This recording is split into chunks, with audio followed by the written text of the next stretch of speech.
여야 대표회담이 연기된 가운데 회담 형식과 의제를 둘러싼 양측의 신경전이 계속되고 있습니다. 한편 국민의힘 한동훈 대표는 취임 한 달째를 맞았고 민주당에선 잠잠했던 비명계가 움직이기 시작했습니다. 관련 내용 포함한 정치권 이슈들 국민의힘 윤희석 대변인, 서영주 전 더불어민주당 상근부 대변인과 자세히 짚어보겠습니다. 어서 오십시오. 네, 안녕하십니까.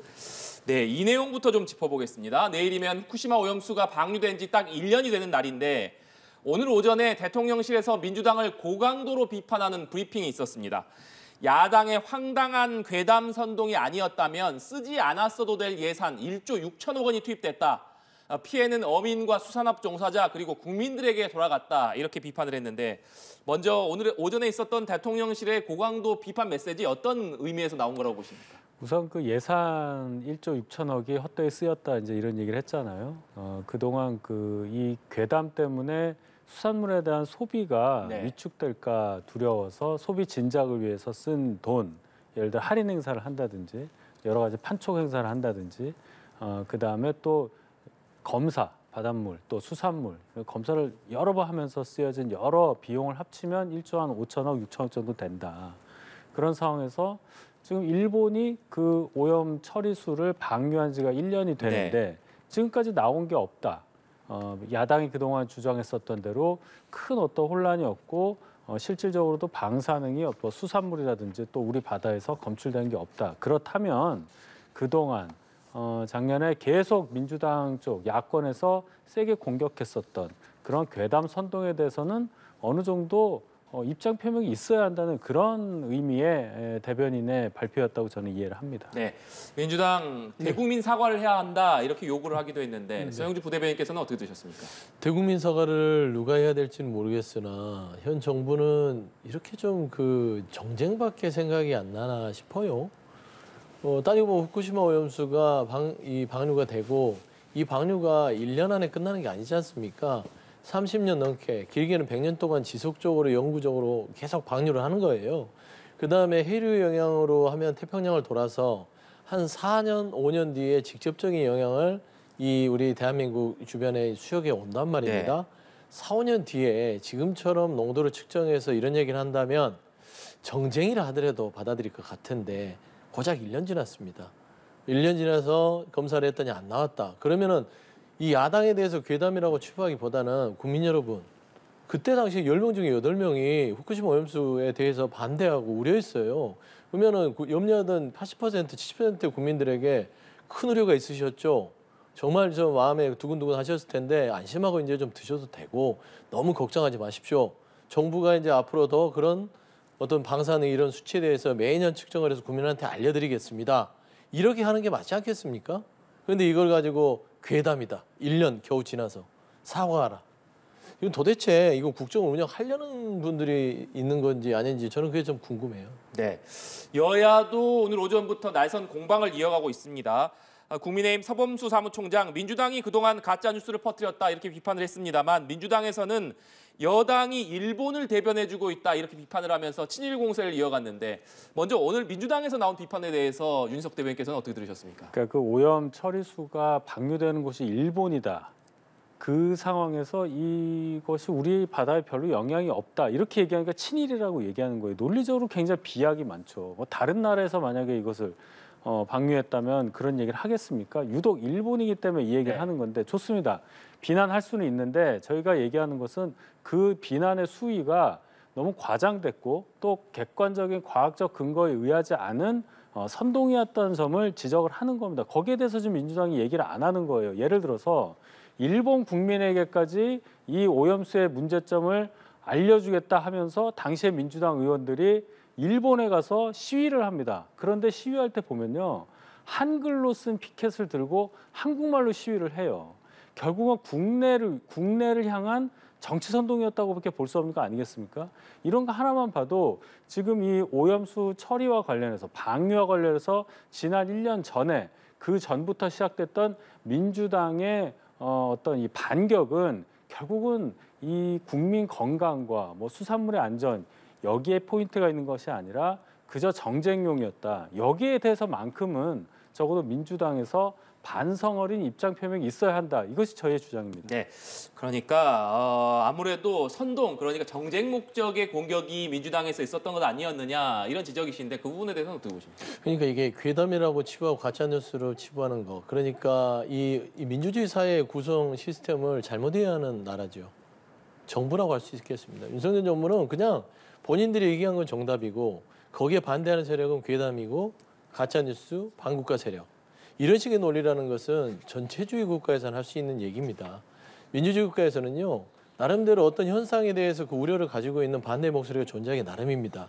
그 반대의 목소리가 본인들 보기에 가짜뉴스일지 모르지만 아직 결과 자체도 확실하게 마무리가 되지 않았을 뿐더러 어떤 민주주의 국가에서 반대 의견이 없습니까? 당시 후쿠시마 오염수 할 때도 일본 내에서도 반대 목소리가 있었고요. 남쪽의 섬 나라에서도 반대 목소리가 있었습니다. 그러면 그분들도 괴담 세력이고 가짜뉴스입니까? 반대의 목소리예요. 미국 같은 경우도 리튬 광산 같은 거 개발하면 환경오염 때문에 그 지역에 있는 주민들이 아주 오랫동안 반대 목소리를 합니다. 하지만 리튬 광산에 대해서 환경오염이 됐다고 입증이 되는데 그거를 정부가 노력을 하지 국민들이 노력합니까? 마찬가지예요. 그러니까 이 대한민국 내에서 반대의 목소리가 존재할 수 있다는 전제를 인정하고 가는 거. 그런 자세부터 좀 가졌으면 좋겠다. 저는 그런 말씀 좀 드리고 싶습니다. 네, 주제를 바꿔서 여야 대표회담 얘기해 보겠습니다. 이재명 대표가 코로나19 확진 판정을 받으면서 오는 일요일로 예정됐던 여야 대표회담 일단 수년이 됐는데 생중계 여부, 회담 의제를 비롯해서 여러 가지 일정까지도 원점에서 논의하게 됐습니다.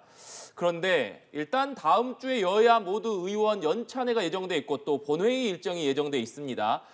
더군다나 시간을 좀 뒤로 넘겨서 9월로 넘어가면 정기국회가 예정돼 있기 때문에 또 정기국회에서는 여야 간 강한 충돌이 일어날 수 있고 이런저런 정치적인 일정을 좀 감안해 봤을 때 과연 이 대표회담이 언제쯤 열릴 수 있을 것이냐. 일각에서는 여야 간 충돌이 정기국회 때 극심해진다면 이게 아예 무산될 수도 있는 것 아니냐 이런 전망까지도 나오고 있습니다. 윤석 대변인 이 부분은 어떻게 봐야겠습니까?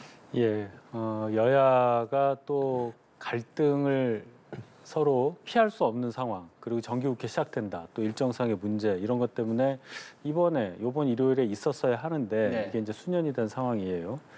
그렇지만 두 분의 입장, 양당 대표 입장에서는 어떤 식으로라도 만남을 가져야 하는 것이 필요하다. 이 입장은 동일하다고 저는 생각합니다. 일단 이재명 대표는 본인이 재선을 함으로써 당대표에 재선됨으로써 신임 당대표가 됐고 그러면서 회담을 먼저 제안을 했어요. 네. 그러니까 해야 되는 어떤 입장이 될 거고 한동훈 대표 입장에서도 이재명 대표를 만나서 명실상부한 여당 대표로서의 존재감을 대내외에 과시할 필요성이 분명히 있습니다. 물론 민생 관련한 또 정책 관련한 합의를 이루어야 되는 것도 충분한 이유가 되겠죠. 그렇기 때문에 일정상의 문제도 있고 뭐 시간도 얼마 없다 뭐 이런 얘기 있지만은 결국은 빠른 시일 내에 두 분이 만날 수 있는 가능성은 상당히 높다고 저는 전망합니다. 네, 그렇다면 정기국회가 열리기 전에라도 네. 다음 주에라도 빠르게 좀 만날 수 있을 것이다. 네, 서영주 부대변인께서는 어떻게 보십니까? 뭐 말씀한 대로 이게 정기국회 열리기 전에 빨리 열리는 것들이 여야 간에 좋은 일정일 것이다라고 보이고요. 말씀한 대로 점점 여야 관계에 있어서 용산 때문에 좋아질 일은 없어요. 예를 들면 최병 특검도 하나에 놓여 있지만 네. 김건희 여사 최근에 명품백 무혐의 내리지 않았습니까? 본인 스스로 김건희 여사가 국민께 사과하겠다고 그런 부적절성을 인정한 사건에 대해서 검찰이 무혐의를 내린 것들은 결국에 또 김건희 특검이 준비돼 있다고 봐야 되거든요. 그럼 시간이 지날수록 여야 대표가 만날 수 있는 공간이 좁아져요. 그래서 저는 이재명 대표의 코로나 이런 부분들의 치료가 끝나는 대로 연찬회가 있다 하더라도 다음 주 주말께는 마무리가 돼야 되지 않을까. 그래서 저는 한 9월 1일 딱 일주일 정도 수년이 되는 건가요? 2주 정도 수년이 되는 일주일 정도 수년되는 겁니다. 그래서 일주일 정도 수년되고 일정을 잡아서 여야 대표 간의 만남이 성사되지 않을까 그렇게 조심스럽게 추측해 봅니다. 네, 여야 대표회담이 열리기로 한 이후에 한동훈 대표가 전체 회담 생중계를 제안하면서 여야 간 신경전이 있었는데 친한계 장동혁 최고위원이 모두 발언은 생중계로 하고 이후에 비공개로 하는 등 탄력적으로 논의할 수 있다 이렇게 밝혔습니다. 사실 여야 대표가 통상적으로 상견례를 하게 되면 앞서서 인사를 하고 모두 발언은 생중계를 하고 그다음에 취재진 퇴장한 이후에 비공개로 뭐 본격적인 좀 논의를 했던 것은 그동안 관례 아니겠습니까? 그러니까 그런 방식으로도 할 수 있다는 얘기인데 자, 그렇다면 앞서 한동훈 대표는 이것을 전체 생중계를 하자 이렇게 제안을 했던 것과 비교하자면 한 발 물러선 것이라고 볼 수 있을 것 같습니다. 어떻게 해석해야겠습니까? 생중계 문제 때문에 회담 자체가 뭐 무산되든지 이런 아마 우려 때문에 이 생중계가 주가 되는 게 아니라는 아마 의사 표시로 저는 생각을 해요. 애초에 저희가 생중계를 하자, 회담 전체를 방송을 통해서 국민들이 보실 수 있게 하자는 뜻은 양당 대표 회담을 하게 되면은 주로 이제 안에서 얘기를 하고 나중에 양쪽의 대변인이 나와서 뭐 브리핑을 하고 또 다른 스케치들은 또 언론 통해서 나중에 나오고 이런 과정을 거치는 것이 국민들 입장에서는 좀 답답할 수 있다. 그리고 안에서 무슨 얘기가 일어난지 다 모르시지 않느냐. 그런 차원에서 그대로 공개하는 게 어떻느냐. 공개하는 데는 별로 그렇게 큰 문제가 없지 않느냐. 아마 이런 차원에서 제안을 한 거거든요. 근데 거기에 대해서 여러 가지 뭐 절차적 문제 또 너무 터놓으면 속얘기 못한다. 뭐 이런 걱정도 있기 때문에 그렇다면 뭐 꼬리가 몸통을 흔들 수는 없는 거 아니겠습니까? 중요한 것은 만나서 협의를 하는 것이기 때문에 이런 뭐 생중계의 형식에 대해서만큼은 저희가 뭐 굳이 고집을 하겠다. 그건 아니라는 것을 밝힌 장동혁 수석 최고위원의 발언이었다고 저는 이해합니다. 네.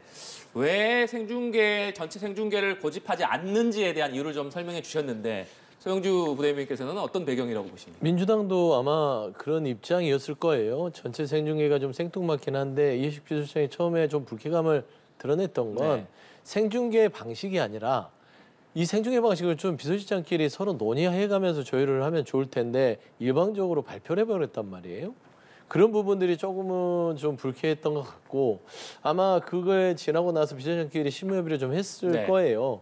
그러면서 생중계를 다 하는 것은 회담에 여러 가지 말 못할 부분들을 그런 자리가 없기 때문에 너무한 거 아니냐. 그러면 이제 공간을 생중계와 회담 형식, 회담과 토론 형식을 절충해서 뭔가 좀 그런 보완된 형식으로 한번 해보는 건 어떨까라는 의견이 어느 정도 합의가 된 것 같고요. 그래서 아마 장동혁 비서실장께서도 그렇게 좀 받아들여서 그 입장을 밝힌 거는 같아요. 근데 결국에는 생중계 저는 뭐 나름대로 국민들이 신선하게 생각할 것 같아요. 여야 대표 오랜만에 만나고 무슨 얘기를 하는지 집중도 높아질 것이고요.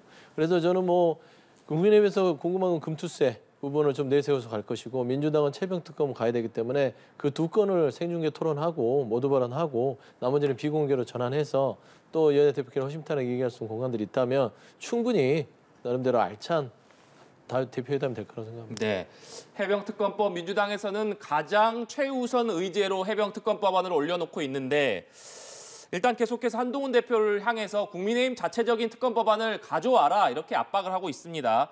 지금 이 민주당의 압박을 놓고 국민의힘에서도 여러 가지 반응이 나오고 있습니다만 윤희석 대변인께서는 지금 한동훈 대표가 자체적인 특검법을 내놔라고 하는 민주당의 요구에 대해서 일단 어떻게 보고 계십니까? 일단 민주당이 뭐 날짜까지 정하지 않았습니까? 아무리 제1당이라 하더라도 제1당 원내대표가 뭐 26일까지 갖고 와라. 그럼 그렇게 꼭 따라야 하는 건지 거기에서는 의문이 있고요. 저희를 압박하는 이유는 알겠습니다마는 한동훈 대표가 분명히 이거 추진하겠다고 공언을 한 상태이고 또 그 과정은 민주적 토론이다. 이 말까지 했습니다. 저희가 아직 본격적인 민주적인 토론 과정을 밟지 못한 상태이기 때문에 민주당의 우리 안은 이렇다라고 지금 발의하거나 할 수 있는 상황은 아니지만은 분명히 한동훈 대표가 하겠다는 의사를 계속 공언하고 있기 때문에 시간이 좀 필요한 문제다. 이것을 정치적 수단으로 자꾸 압박만 하면은 또 다른 부작용이 있으니까 민주당에서 진정으로 이 특검법이 성사가 돼서 통과가 돼서 특검이 활동하는 것을 원한다면은 시간을 좀 저에게 주는 것이 마땅하다고 저는 생각합니다. 네, 뭐 저희가 잠시 뒤에도 얘기를 해보겠습니다만 한동훈 대표가 취임 한 달을 맞았고 지금 계속해서 해병특검법과 관련돼서 나오는 얘기들이 당내에서는 반대 의견이 대다수인 상황이다. 이런 얘기들이 많습니다. 그렇기 때문에 한동훈 대표가 과연 이런 당내 조금 전에 민주적인 토론을 말씀해 주셨습니다만 그렇다면 당내 반대를 설득하고 어떤 국민의힘의 자체적인 안을 만들어낼 수 있을 것인가 그 부분에 대해서는 어떻게 보고 계십니까? 뭐 아직 절차가 시작이 안 됐으니까 뭐 결과를 예단할 수는 없지만은 한동훈 대표도 여러 의원분들을 또 물밑에서 접촉하는 걸로 알고 있습니다. 접촉뿐만이 아니라 본인이 생각하는 이 특검법이 왜 지금 이 상황에서 추진되지 않으면 어렵다 하는 이 논리를 설득하는 과정이 있다고 저는 듣고 있고 그 과정에서 많은 의원분들이 또 수긍을 한다 뭐 이런 보도도 있었습니다.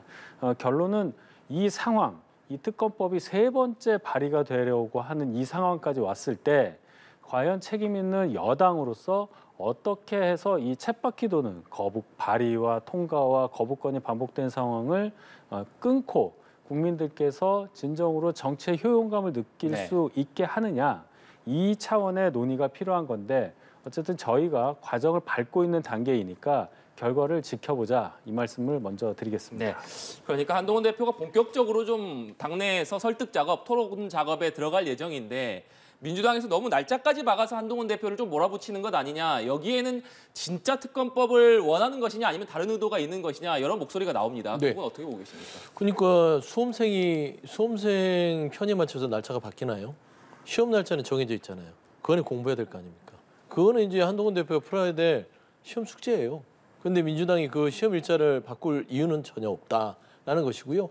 일단은 민주당이 뭐 26일을 고정한 것들은 이게 뭐 설마 26일까지 가져올 거라고 생각해서 한 건 아니고 정치적 압박이죠. 근데 압박인데 또 본인이 28일 잡혀 있고 그때까지 그 생각이 있다면 가져오시겠지만 뭐 그럴 공사는 지금 현재까지 국민의힘 내에서 한동훈 대표가 한 달이 지났지만 아직은 그 최병 특검을 가지고서 그리고 나머지에 가지고서도 장악이 아직은 좀 덜 된 것 같다라는 측면에서는 민주당의 어떤 이런 압박들을 그거를 이용해서 당내에서 조금 본인의 장악력을 확보하는 데 활용했으면 어떨까? 라는 좀 조언도 한번 드리고 싶습니다. 네, 말씀드린 대로 한동훈 대표 7.23 전당대회에서 당대표에 선출이 됐기 때문에 이제 당대표에 선출된 지 한 달이 됐습니다. 오늘 한 달 소회를 묻는 기자들의 질문에 대해서 한동훈 대표가 이런 얘기를 했습니다. 격차 해소라는 목표를 해내기 위해서 과감히 도전하겠다, 이렇게 얘기를 하면서 그동안 최대한 정치 공방을 자제했다, 지난 한 달 동안 많이 참았다, 이런 얘기를 했습니다. 격차 해소, 한동훈 대표가 최근에 새로운 키워드로 내세우고 있는 것이 격차 해소이기도 하고, 그런데 오늘 주목되는 부분이 내가 잘 싸우기 때문에 대표에 앉혀줬는데 내가 그동안 한 달 동안 많이 참았다, 민생을 위해서 정치 공방을 좀 자제했다, 이런 얘기를 했어요. 어떤 의미라고 들으셨습니까? 일단 한동훈 대표 입장에서는 본인이 이제 당선되고 난 다음에 보니까 민주당이 계속 전당대회 중이었기 때문에 상대할 만한 카운터파트가 없는 상태였어요. 그래서 금투세 관련한 토론 관련한 얘기에서도 박찬대 원내대표가 저희 보고 한심하다는 말까지 했었습니다. 그런 상황에서도 한동훈 대표 입장에서는 참은 거죠. 박찬대 원내대표도 좋으니까 얘기하겠다, 이렇게 했는데 민주당에서 별로 이렇게 호응을 안 보여줬었죠.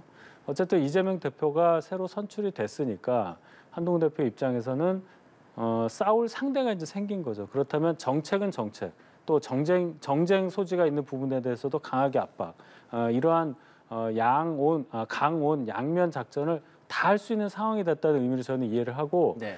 이제 한 달 지났으니까 여당 대표로서 물론 책임 있는 정부 여당의 입장을 대변하는 것도 있겠지만은 너무나 센 야당을 상대하는 진짜 당 대표로서의 역할도 본인이 마다하지 않겠다, 이런 각오의 표현이라고 저는 생각합니다. 네, 지난 한 달 동안 많이 참았다, 민생을 위해서 많이 참았다. 네. 한동훈 대표의 오늘 발언 어떤 의미라고 들으셨습니까? 그냥 입이 좀 근질근질하셨나 싶었어요. 왜냐하면 많이 참았다 전에 엊그제 뭡니까? 뭐 후쿠시마 오염수부터 뭐 청담동 술자리부터 꺼내기 시작하더라고요. 야당을 향해서 어떤 지금 저는 이 집권 여당의 여당의 대표면 지금은 응급실에 못 찾아가지고 국민들 얼마나 고통받습니까? 의대증후 문제 지금 정부가 손 놓고 있는데 이런 문제를 치고 들어가면서 야당한테 나와서 같이 고민 좀 하자. 야당 뭐 하는 겁니까? 이렇게 던졌다면 뭔가 정책 아젠다 플러스 야당에게 어떤 질책을 할 수 있는 포인트인데 또 캐캐묵은 후쿠시마 오염수에 대한 일련에 대한 괴담, 그다음에 청담동 술자리 부분, 그거는 본인 법무부 장관 시절에 개인적으로 풀 문제 아닙니까? 장경태 의원이나 전 누구죠? 김우겸 의원과 그거는 재판과 개인적인 어떤 사과를 받을 것인데 그거를 또 당대표가 되고 나서 사과를 해라 라는 것들도 이런 게 한동훈 대표의 정치인가? 이게 이런 거를 안 참았던가? 라는 생각이 들어서 좀 아쉬움이 있고요. 좀 안 참으려면 수평적 당정 관계를 위해서 용산과 정말 좀 국정 운영에 대해서 좀 시원하게 다투는 모습을 보여주는 것들이 국민들한테 조금 더 점수를 얻고 당내 장악에 도움이 될 것이다. 네, 마지막으로 이 내용 짧게 좀 짚어보겠습니다. 그동안 잠잠했던 민주당 비명계 인사들이 움직이기 시작했습니다.